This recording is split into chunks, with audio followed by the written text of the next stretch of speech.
أيحسب الإنسان أن يترك سدى ألم يك نطفة من مني يمنى ثم كان علقة فخلق فسوى فجعل منه الزوجين الذكر والأنثى أليس ذلك بقادر على أن يحيي الموتى. بسم الله الرحمن الرحيم. السلام عليكم ورحمة الله وبركاته. الحمد لله حمدا طيبا مباركا فيه. الصلاة والسلام على رسول الله وبعد. Para ikhwah akhwat sekalian, kita ada di ayat 36 pada surat Al-Qiyamah, bagian akhir dari surat Al-Qiyamah.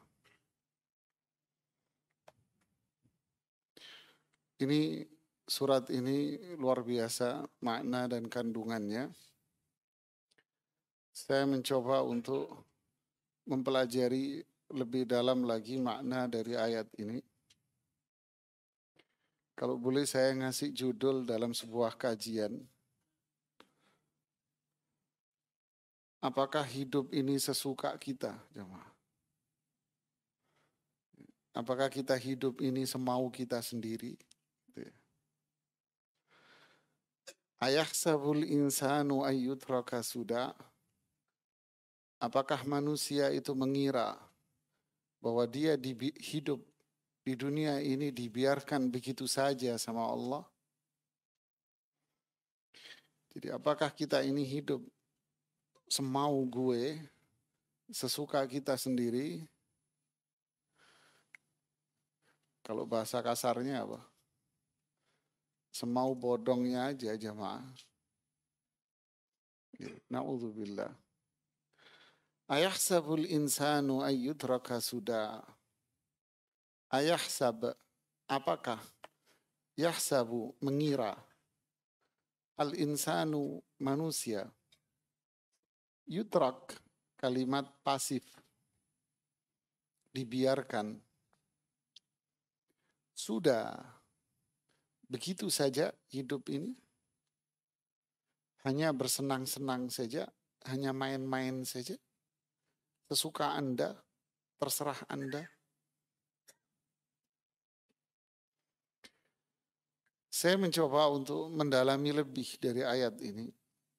Saya mendapatkan penjelasan para ulama tafsir terdahulu. Penjelasan yang luar biasa. Pertama, kaitan ayat ini dengan sebelumnya. Yang ini. Fala saddaqa, maaf. Fala saddaqa wala salla walakin kadzdzaba wa tawalla thumma dhahaba ila ahlihi yatamatta. Ada berapa ini? Ada berapa kalau lingkarannya? 5 ya.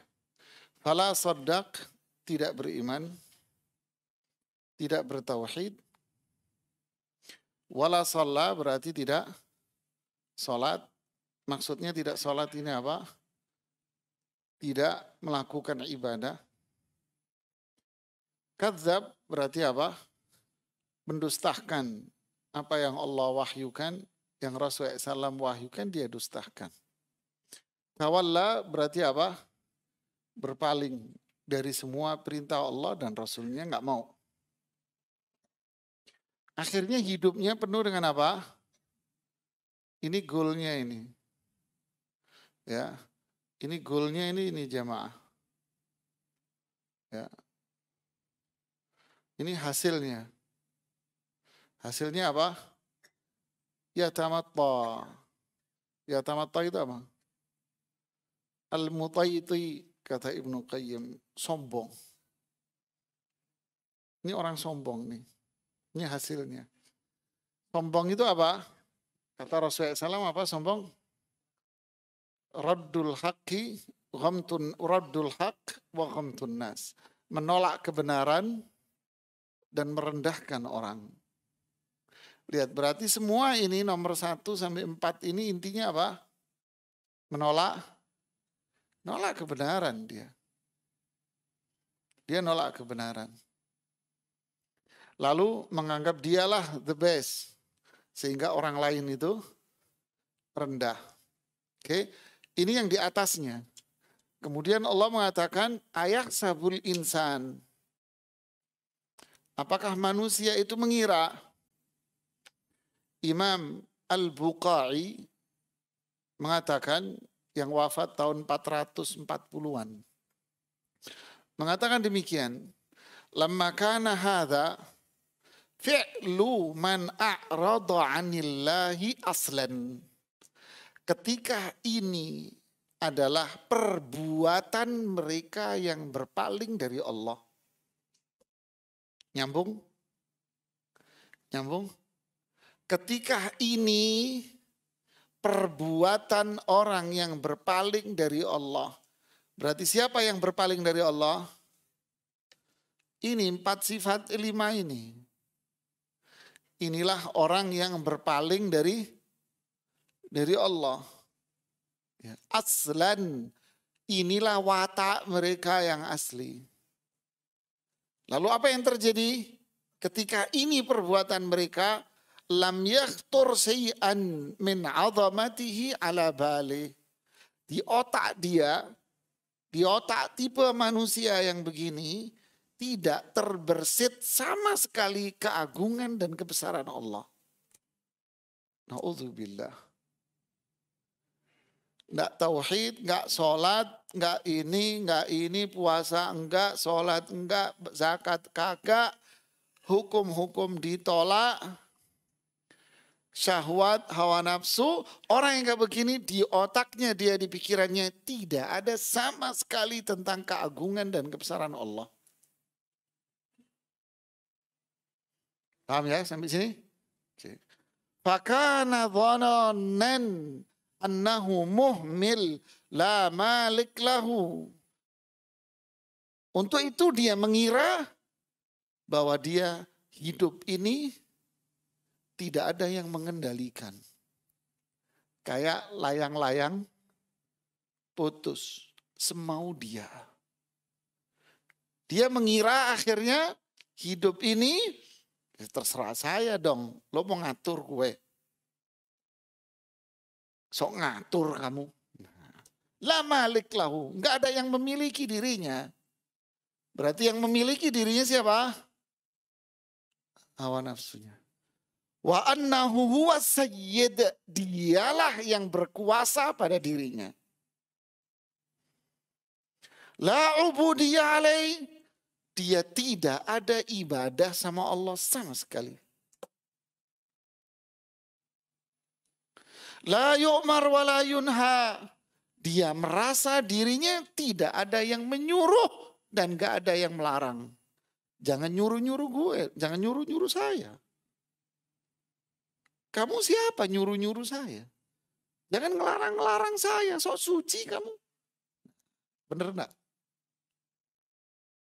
Udahlah, jadi manusia jangan munafik loh. Ngatur aja hidupnya. Jangan sok ngarang-larang orang. Ini pikiran. Walaya amal. Dia merasa hidup ini tidak ada amalan. Yang harus dia kerjakan tidak ada. Semaunya dia. Illa bimuqtada syahawatihi. Kecuali selaras sejalan dengan hawa nafsunya. Ya, jemaah. Cocok sama hawa nafsunya didukung, mau. Kalau nggak cocok, habis inti dimaki-maki. Sok ngatur, sok ini, sok ini, sok ini. Qala munkiran alaihi. Nah, untuk itu Allah berfirman, membantah apa yang di otaknya orang kayak begini, jemaah. Ayahsabul insan, apakah manusia yang model seperti ini mengira bahwa hidupnya itu semau dia sendiri? Husban, prediksi dia, prasangka dia, alhamil alaihi nuqsanul akli. Kenapa dia berpikir seperti itu? Karena orang seperti ini nggak ada akal. Akalnya kurang. Nggak jangkep akalnya jemaah. Tahu nggak jangkep? Apa? Nggak penuh. Nggak tahu. Tinggal 1/4 atau tinggal berapa nih orang akalnya kayak gini. Ayahsab. Dia mengira, kenapa dia mengira demikian? Kata Imam Al-Bukhari, liqillati aqlih, karena akalnya tinggal sedikit. Kenceng ini ngomongnya ini jam. Ini tahun 400-an loh ini kitab tafsir ini. Akalnya tinggal dikit, kata dia.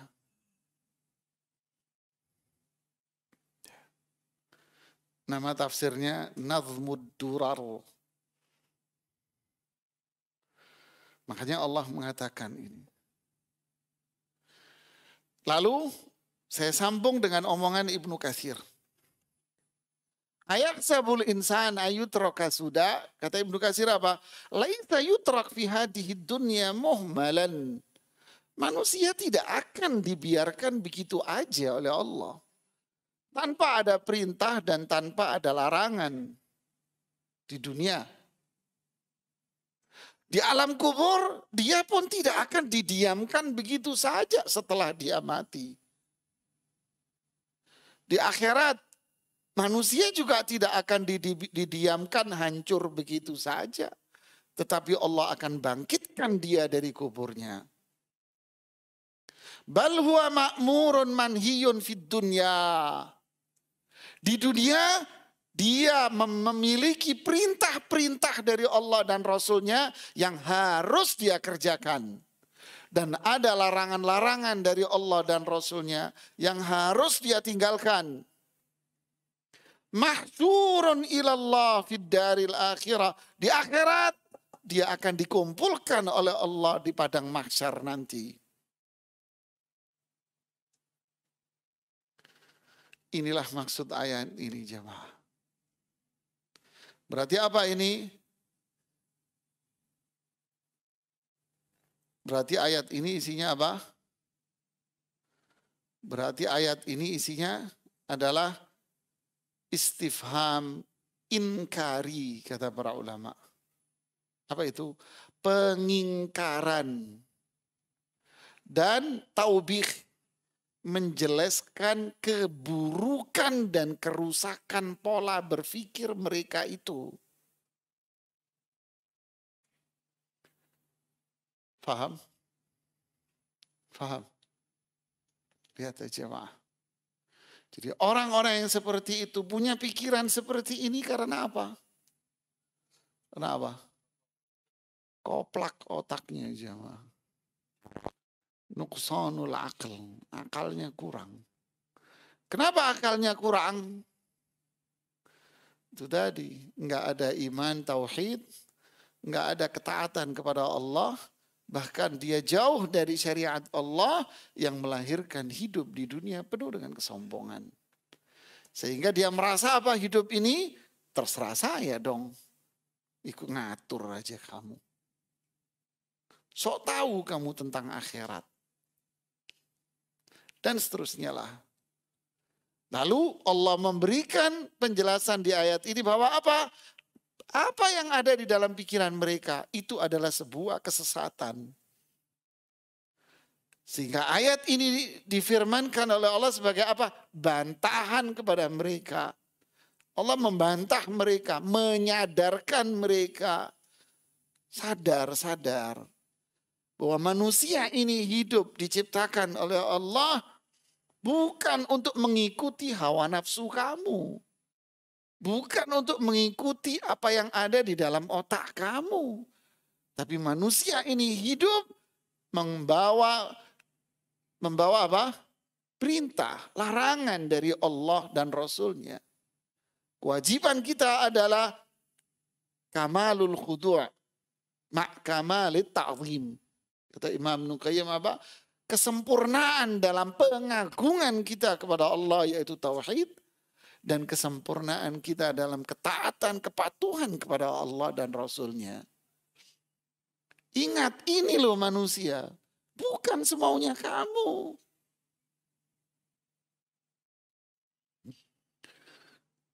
Subhanallah. Saya bacakan lagi ungkapan bukan imam ya, para ulama nggak nyebut imam. Ungkapan dalam kitab Mafatihul Ghaib yang ditulis oleh Fakhruddin Ar-Razi, tokoh filsafat. Bilang gini di dalam tafsirnya. Ini tokoh filsafat dulu ya. Ngomongnya gini. Annahu ta'ala lamma dzakara fi awwalis surah, Allah berfirman di awal surat Al-Qiyamah. Apa itu? Ayahsabul insanu allan najma'a idhama. Apakah manusia itu mengira bahwa kelak Allah tidak akan mengumpulkan jari jemari dan tulang-tulangnya? Apakah manusia itu mengira bahwa Allah tidak akan membangkitkan dia dari kubur? Apakah manusia mengira begitu? Awal surat itu ini. Lalu di akhir dari surat Al-Qiyamah, Allah mengatakan, apakah manusia mengira bahwa dia hidup tanpa perintah, tanpa larangan, tidak ada hisab, tidak ada hari kebangkitan?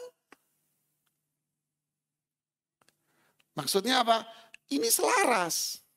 Awal surat begini, akhir surat begini.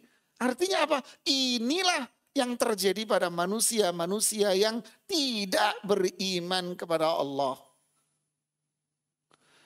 Yang akhirnya, kata Imam Al-Bukhari, otaknya apa? Tinggal sedikit konslet katanya dia. Tinggal dikit otaknya dia. Lalu muncullah dalam perbuatan. Apa perbuatannya? Tak ada ketauhidan, tak ada sholat, nggak ada ketaatan, larangan diterjang. Hawa nafsu semua. Lalu beliau mulai mikir, di sinilah letak pikirnya.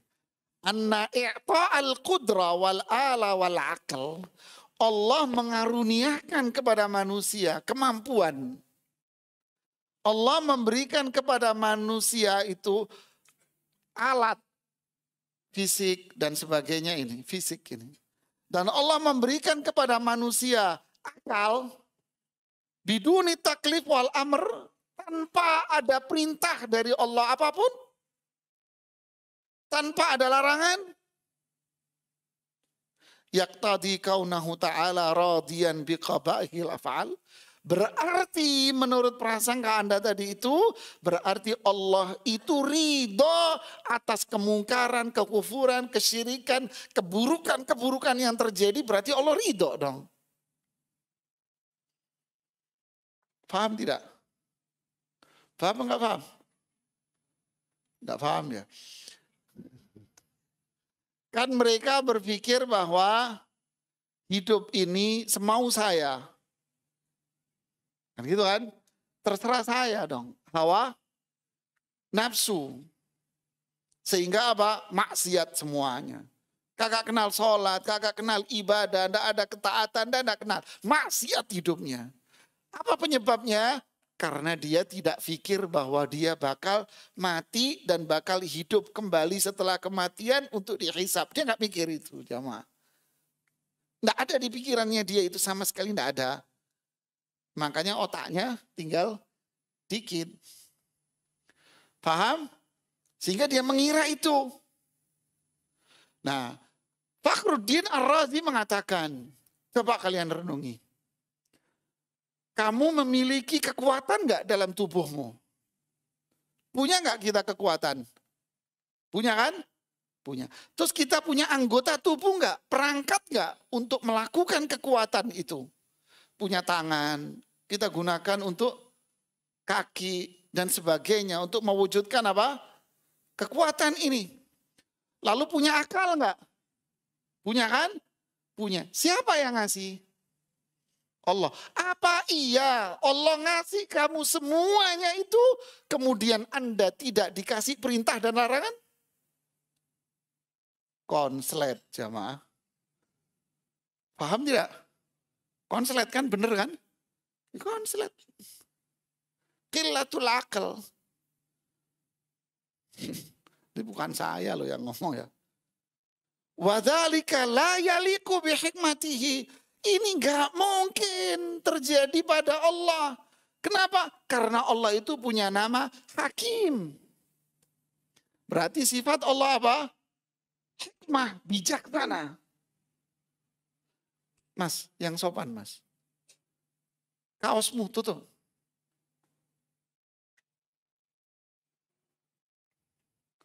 Allah punya nama Hakim. Berarti sifat Allah apa? Hikmah, bijaksana. Sifat bijaksana Allah berarti apa? Allah akan memberikan kepada manusia perangkat-perangkat yang bisa menjadikan kehidupan dia itu diridhoi oleh zat yang menciptakan dia.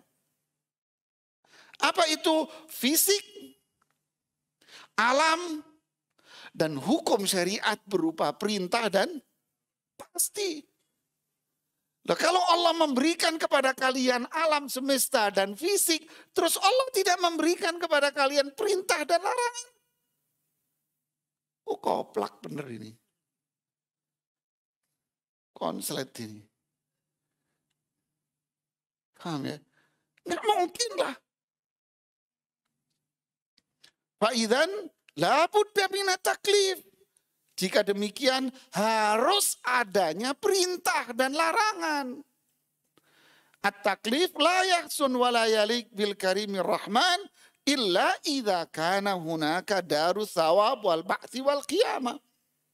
Perintah dan larangan yang telah Allah turunkan kepada kita itu tidak akan terjadi kalau tidak ada akhirat. Faham nggak? Ada perintah, ada larangan, berarti ada apa?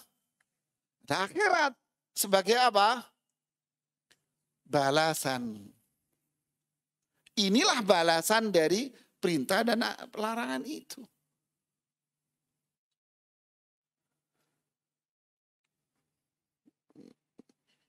Kita kasih penjelasan lagi ya.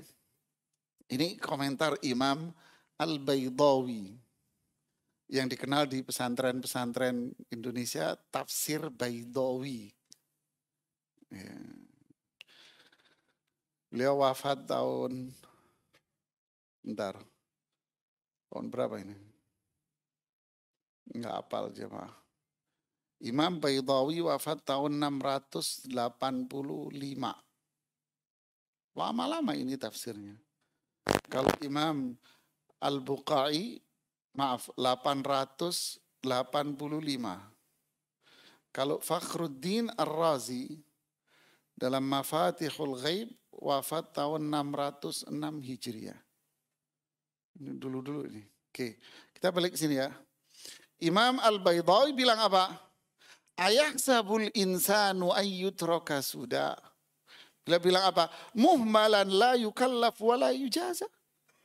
Karena manusia mengira bahwa dia hidup di dunia dibiarkan main-main aja. Tanpa ada perintah, tanpa ada larangan, tanpa ada balasan. Wa huwa yatadamman takrir inkarihi lil hasyr. Berarti ini menghendaki apa? Dia mengingkari adanya hari akhirat. Kalau nggak ada perintah, nggak ada larangan, berarti tidak ada akhirat dong. Nggak ada hari kebangkitan, nggak ada hisab, nggak ada apa. Waddalala alaihi min haitsu innal hikmah taqtadil amr bil mahasin wan nahi anil qabahih. Dan ini menunjukkan bahwa hikmah Allah, sifat bijaksana Allah menunjukkan bahwa apa? Ada perintah untuk melakukan kebaikan, ada larangan untuk meninggalkan keburukan. Loh, kalau manusia dibiarkan, nggak mungkin. Sedangkan Allah itu punya sifat hikmah. Sedangkan balasan di akhirat nanti itu terjadi atas apa yang ada di dalam kehidupan dunia. Faham jemaah? Tak kasih penjelasan lagi Anda ya. Ini lebih tajam lagi. Ini penjelasan dari Imam Ibnu Ashur, termasuk kontemporer. Ini kitab tafsirnya namanya At-Tahrir wa Tanwir. Kitab tafsirnya repot jemaah, karena pendekatannya sastra Arabnya tinggi sekali. Membacanya nggak bisa sekali. Apa maksudnya ini?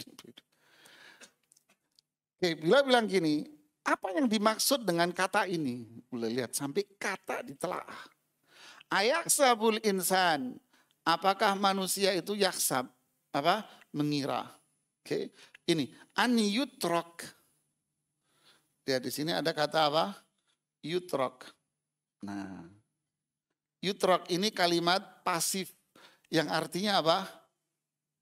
Ditinggalkan. Apakah manusia mengira bahwa dia bakal ditinggalin? Sudan batil, sia-sia begitu aja. Main-mainan aja dia hidup. Apa yang dimaksud ditinggalkan di ayat ini? Lebih tajam lagi ini. Tak bacain biar kalian tak ajak berpikir ya. Apa yang dimaksud dengan ditinggal? Bacakan. Mufaraqatu syai'an ikhtiaran minat tarik. Apalagi ini? Ini ada dua barang. Ditinggal. Berarti apa? Mufaraqatu syai'an li ikhtiaran minat tarik. Meninggalkan sesuatu karena ini. Kenapa? Ya terserah saya dong. Ikhtiaran. Karena pilihan saya. Paham? Apakah manusia itu mengira dia ditinggalkan? Maksudnya ditinggal apa? Dibiarkan dia memilih apa yang kamu mau. Kamu milih ini kamu buang. Yang putih kamu buang. Kamu milih yang terserah saya dong. Jangan atur hidup saya. Siapa lo atur-atur saya? Paham jemaah? Allah. Berarti maknanya lebih tajamnya apa kata beliau apa? Ihmal ahadin sayyan wa adam inayatihi bi ahwalihi wa bi ta'ahduhi. Ketika dia memilih ini, membuang ini, berarti artinya apa? Ihmal. Dia tidak akan peduli dengan ini. Dia tak akan peduli sama ini. Dan tidak akan perhatian lagi sama ini, dibuang sama dia. Dia akan ini sama ini aja yang hitam ini. Paham? Berarti apa yang dia buang ini? Akhirat. Perintah Allah, larangan dibuang. Demi apa? Hawa nafsu. An yutrak. Dia nganggap hidup itu ini. Ya, dia nganggap hidup itu ini.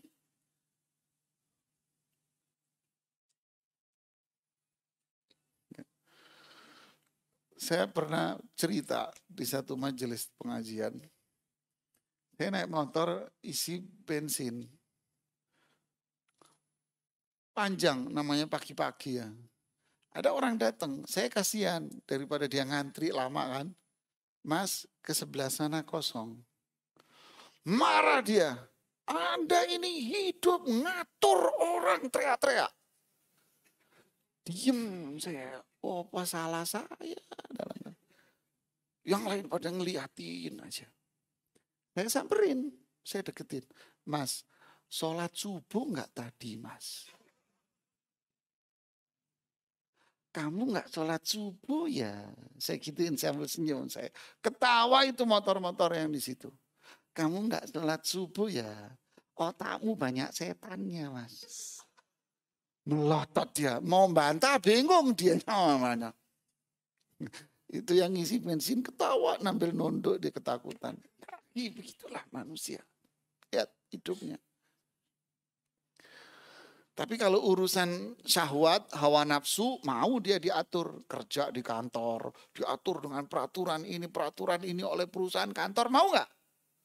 Mau. Berangkat dari rumahnya, Mas, berangkat rumahmu di mana? Di Bogor. Bogornya mana? Bogornya masih ke sono lagi, Ustaz, setengah jam lagi dari stasiun. Berangkat dari rumah jam berapa, Mas? Sebelum subuh. Sholat subuhnya di mana, Mas? Di stasiun. Mas, saya dengerin aja udah pegel. Udah capek saya. Udah berapa tahun kerja, Mas. Dia lakukan, Mas, pola itu. Kenapa? Syahwat. Fulus.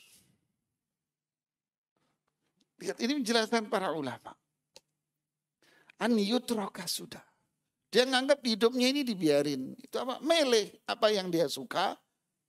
Yang ini yang perintah Allah, perintah Rasulullah SAW, larangan-larangan syariat, dibuang. Nggak peduli dia.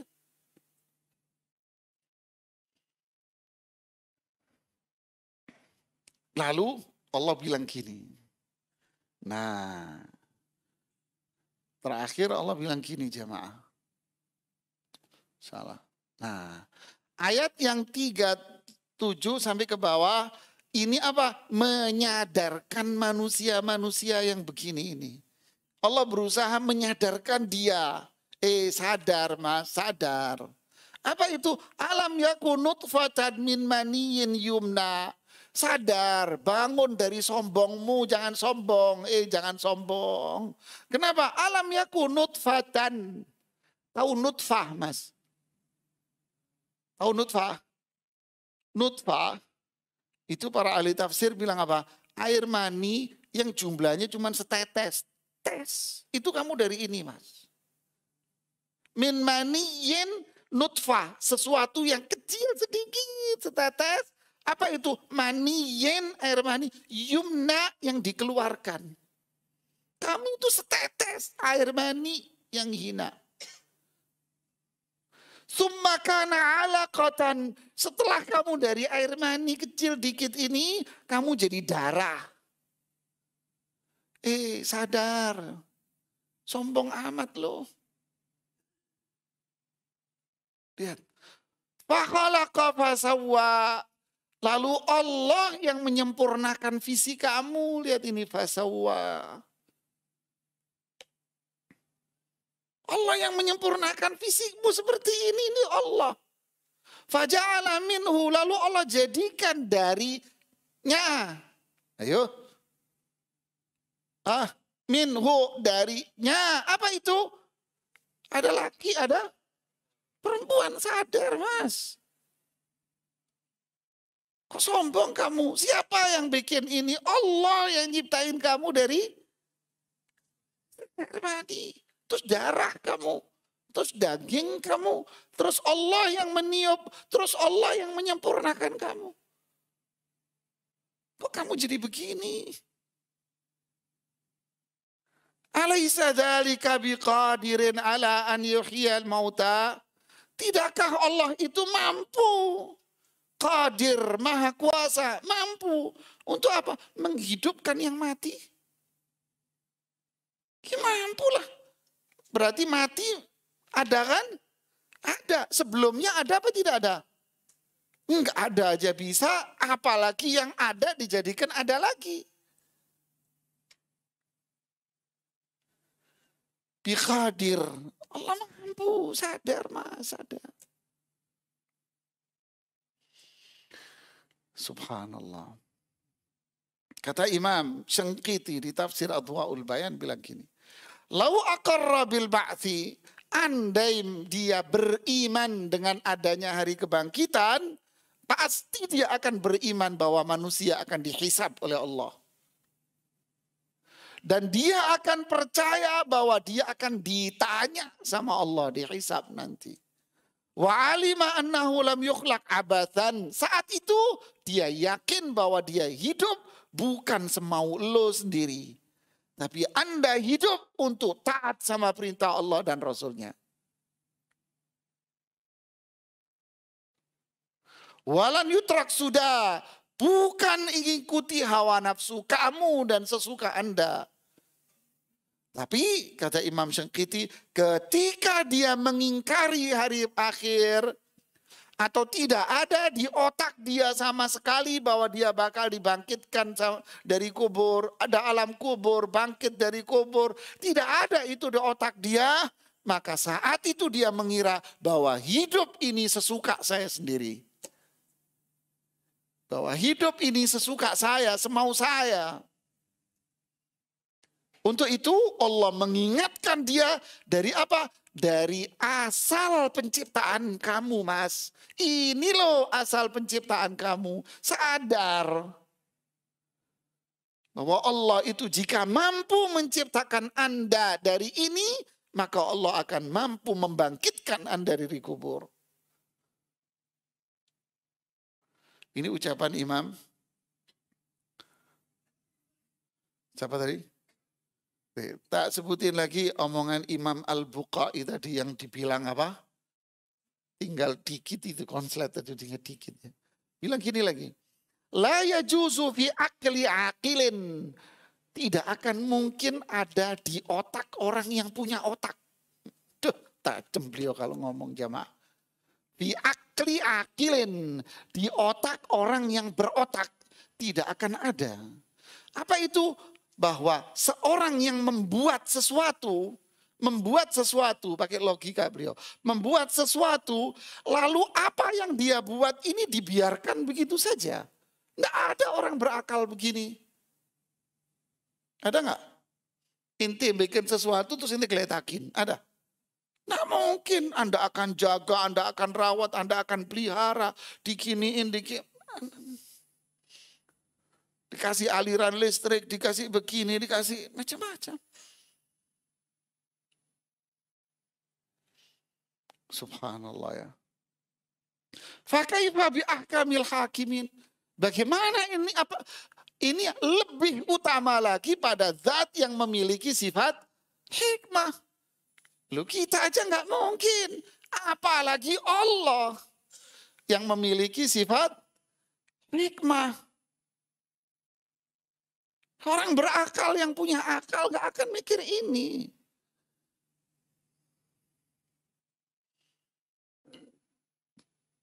Oke ya, ada ucapan Ibnu Qayyim, tapi udahlah kepanjangan. Cukuplah saya kira. Ada beberapa ayat yang senada dengan ini. Di surat Al-Mu'minun ayat 115, 116. Semisal dengan ini. Bunyinya apa? Afa hasibtum annama khalaqnakum abatha. Apakah kalian itu mengira bahwa kami menciptakan kalian itu abatha? Untuk main-main saja kamu? Terserah kamu? Wa annakum ilaina la turja'un. Bahwa kalian itu nanti enggak dikembalikan oleh Allah ke alam akhirat. Kalau dagang-dagang semau kamu, hidup-hidup terserah kamu tanpa aturan Allah. Terus kamu nggak ada hisab, nggak ada bangkit dari kubur, nggak ada, terserah itu. Fata'alallahul malikul haq. Sadar, Allah itu maha mulia. Ta'ala, Allah itu maha tinggi, maha agung, maha mulia. Penguasa yang benar. La ilaha illahu. Tidak ada sesembahan yang benar kecuali Dia. Rabbul Arsyil Karim, pemilik arsy yang mulia. Lihat di surat Sad ayat 27. Wa ma khalaqnas samawati wa ma khalaqnas samaa wal arda wa ma bainahuma batila. Kami tidak akan menyitakan langit dan bumi beserta isinya batila. Dengan apa? Abad, sia-sia. Terserah kamu, enggak bisa. Tidak akan diciptakan sia-sia. Dzalika dhannul ladzina kafaru. Kalau ada orang punya pikiran begini, ini orang kafir ini. Duh, tajam kan. Fawailun, celaka, binasa orang-orang yang kufur, ingkar kepada Allah dan dia akan berada di neraka.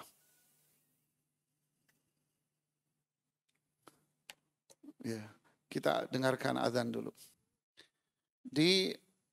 Tadi di surat Shad ayat 27. Nah, di surat Shad ayat 27 Allah bilang tadi, "Wa ma khalaqnas samaa'a wal arda wa ma bainahuma batila." Sungguh kami tidak menciptakan langit dan bumi beserta isinya batilan, sudan, sia-sia. Enggak ada perintah, enggak ada larangan. Terserah orang yang ada di dalamnya. Serah begitu aja, tidak, enggak mungkin. Dzalika dhannul ladzina kafaru. Inilah prasangka orang-orang kafir. Fawailul lil ladzina kafaru. Sungguh binasa, celaka orang-orang kafir itu, di mana mereka akan berada di neraka. Lalu Allah melanjutkan pada ayat yang 28-nya. Am naj'alul ladzina amanu wa amilus solihati kal mufsidina fil ard. Apakah kami akan menjadikan orang-orang yang beriman dan beramal soleh itu sama seperti mereka yang membuat kerusakan di muka bumi? Hah? Apa sama orang yang sholat sama orang kagak sholat? Apa sama orang yang bertauhid dengan orang yang berbuat syirik? Apa sama orang yang taat sama Rasulullah SAW, ittiba, mengikuti sunnahnya dengan mereka yang bid'ah? Apakah sama mereka yang patuh taat dengan mereka yang maksiat itu? Ya pasti beda lah. Am naj'alul muttaqina kal fujjar. Apakah kami menjadikan orang-orang yang bertakwa sama seperti pelaku-pelaku kejahatan itu? Tajam ini jemaah. Loh kalau pasti berbeda, berarti manusia hidup ini dengan membawa apa? Perintah larangan untuk dihisab di akhirat nanti.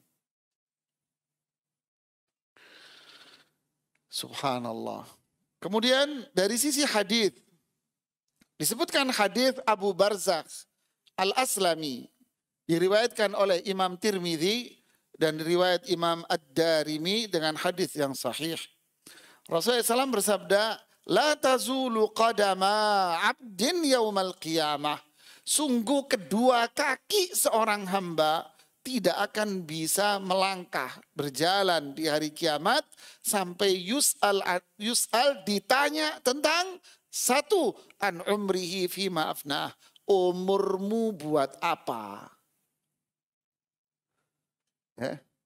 Ngapain aja kamu hidup di dunia? Jemaah. Yang kedua, wa'an ilmihi fima fa'al. Ilmu yang kalian pelajari apakah sudah dikerjakan? Kalau gitu saya nggak mau belajar biar nggak ditanya. Ya tetap ditanya. Kenapa nggak mau belajar? Yang ketiga apa? Wa'an malihi min ainak tasaba wa fima anfaq. Ditanya tentang hartanya. Dari mana hartamu itu kamu peroleh? Dari mana tuh duit? Yang keempat, kemana hartamu itu kamu belanjakan?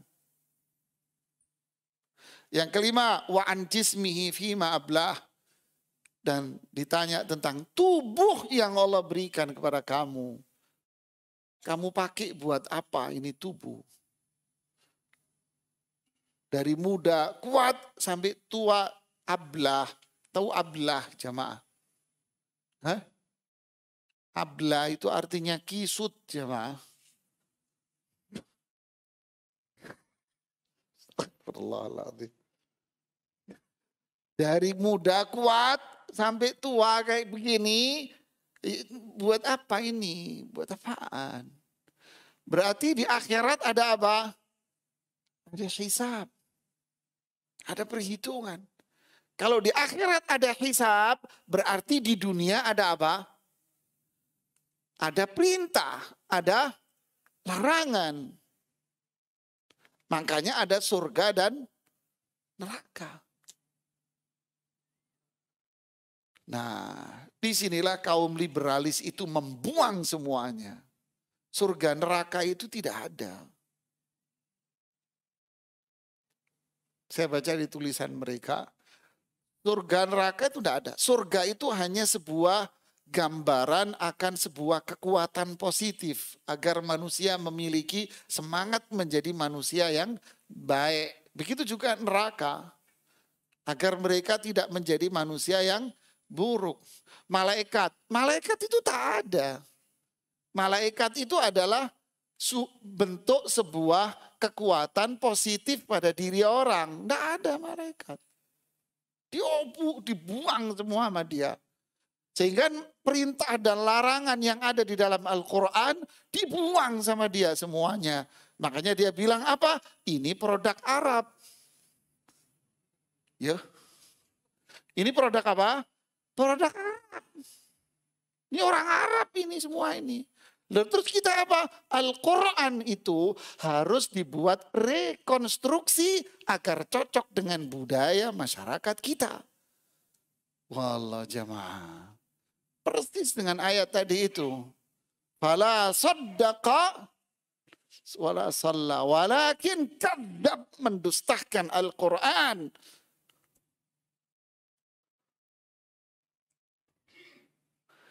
Di kaum-kaum itu. Tapi kalau tidak sampai mereka, ada orang yang nggak punya pikiran liberalis, tapi maksiatnya ini loh. Gelimang dengan maksiat. Kenapa dia bermaksiat terus bergelimang maksiat? Karena di benaknya itu tadi kata Imam Bukhari, di benaknya tidak ada apa?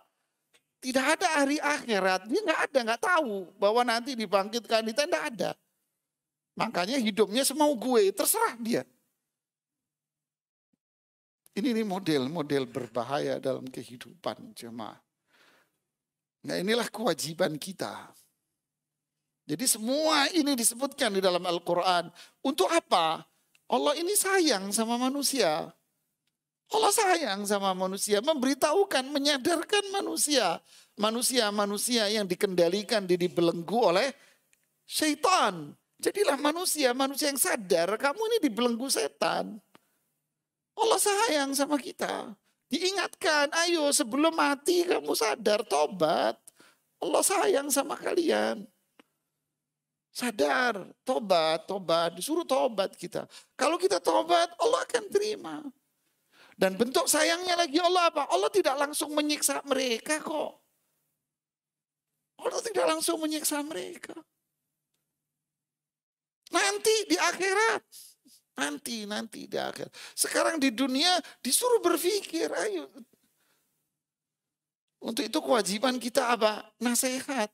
Nah ini nasihat ini, semua nasihat. Dikasih nasihat saudara kita. Kita doakan, semoga Allah memberikan hidayah kepada mereka. Bukan untuk dicela, bukan untuk dicaci maki, bukan untuk direndahkan.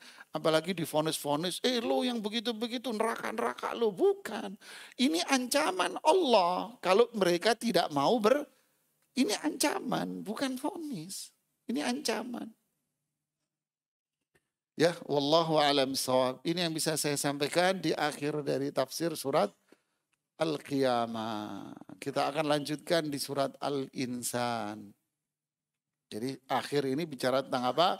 Bahwa hari kiamat itu ada. Hari kebangkitan itu ada.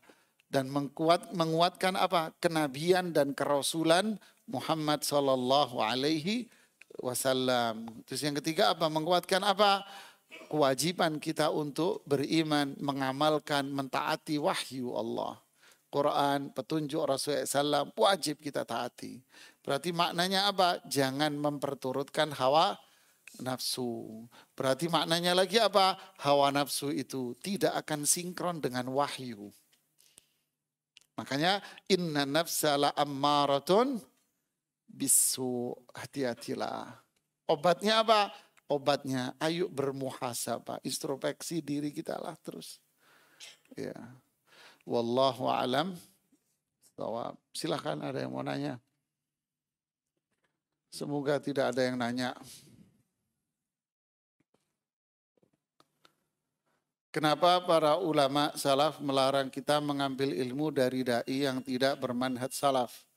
Padahal yang disampaikan juga dari Al-Quran dan Sunnah. Mohon nasihatnya Ustadz.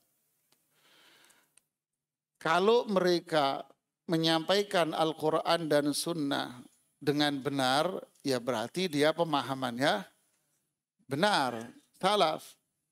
Tapi kalau dia bukan salaf, berarti dia tidak menyampaikan Quran dan sunnah. Paham tidak? Paham. Gak paham?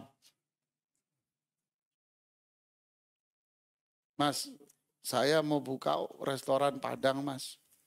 Oh ya, belajarlah sama orang Jawa Timur. Itu kok ketawa ini? Loh, dia juga pinter masak kok, Mas. Pinter masak, warungnya rame itu. Gimana? Jadi nggak restoran Padang ya? Enggak, jadi warung apa? Rawon, ini bener itu.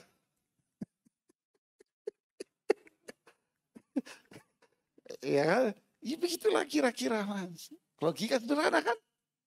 Sama. Mas, saya mau buka bengkel. Tapi saya lagi workshop sekarang. Sama siapa? Sama si Fulan itu. Siapa? Si Fulan. Bukankah dia itu chef, tukang masak? Memang dia pinter tukang masak, Mas. Ngajarin saya montir. Oh, bukan pakai oli, pakai margarin, Mas. Wah, ini. Akhirnya tadi ya. Konsletas. Jadi kalau kita mau belajar Quran, sunnah, petunjuk Rasulullah SAW, Quran, hadis. Dengan pemahaman siapa? Siapa yang menafsirkan Quran ini? Rasulullah. Siapa yang nafsirin Quran? Sahabat, tabi'in. Belajar hadis, teliti dulu hadisnya sahih apa enggak. Terus siapa yang memahami hadis? Sahabat, para ulama, pelajari dari mereka dong. Pelajari dari mereka. Saya mau buka bengkel, tapi khusus mobil Suzuki. Lagi pelatihan, Mas. Siapa trenernya? Montir Astra. Waras, Mas. Ya kan gak nyambung, Mas. Ya, banyak orang dai, ya dia nyebutkan ayat Quran, kadang nyebutin hadis di mata masyarakat awam. Tapi apakah ayat yang dia jelaskan itu berdasarkan penafsiran Rasulullah SAW, penafsiran sahabat, atau penafsiran dari otaknya dia? Dan masyarakat awam tidak ngerti. Hadis, apakah hadis yang disebutkan itu hadis sahih, valid, atau asal? Masyarakat kan tidak paham. Terus bagaimana makna dari hadis ini? Bagaimana penjelasan para ulama tentang makna hadis ini? Wah, saya orang Arab nggak ngerti, Ustaz. Makanya belajar ilmu ini akhirnya ujungnya berpijak pada apa? Apa? Kepercayaan. Titik, Mas. Saya yakin dengan Ustadz Fulan, Ustadz saya mau belajar sama dia. Yang lainnya minta maaf untuk sementara saya enggak dulu. Deh, Anda suka enggak suka, beginilah cara saya, Mas. Paham? Tak kasih contoh lagi ya. Orang Padang suruh makan sayur bening, Pak. Mau, Pak? Mau, Pak? Mau enggak? Kenapa Pak nggak mau, Pak? Cocok. Jadi akhirnya bicaranya apa? Udah, Pak, saya ini jangan. Loh, kalau Anda memilih dengan gaya begitu, ya udah terserah kamu. Nggak usah kita perang, nggak usah berantem. Saya, keyakinan saya ini, saya belajar Islam dengan prinsip salaf. Ini yang saya pelajari. Nggak perlu kita saling mencela, mencaci, apa. Saya cuma belajar sama Ustadz ini, Ustadz ini, Ustadz ini. Faham yang saya maksud? Anda itu harus terbuka pikiran. Jangan belajar sama Ustadz itu aja. Balikin logikanya. Anda juga jangan tertutup pikiran. Belajar juga di masjid sini. Kenapa kita nggak boleh belajar sama Ustadz Fulan-Fulan dan kita disuruh belajar sama Ustadz ente, sedangkan kamu tidak mau duduk di sini? Logis nggak, Mas? Tapi mau nggak dia? Ya nggak logis. Ya sudahlah, biarin aja. Ujungnya akhirnya kesimpulannya apa? Masing-masing aja deh. Kita nggak usah mencela dia. Walaupun dia mencela kita, biarin saja. Biarin saja. Ya, celaan tidak dibalas dengan celaan. Kita balas apa?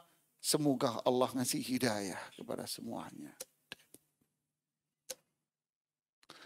Indah kan jemaah?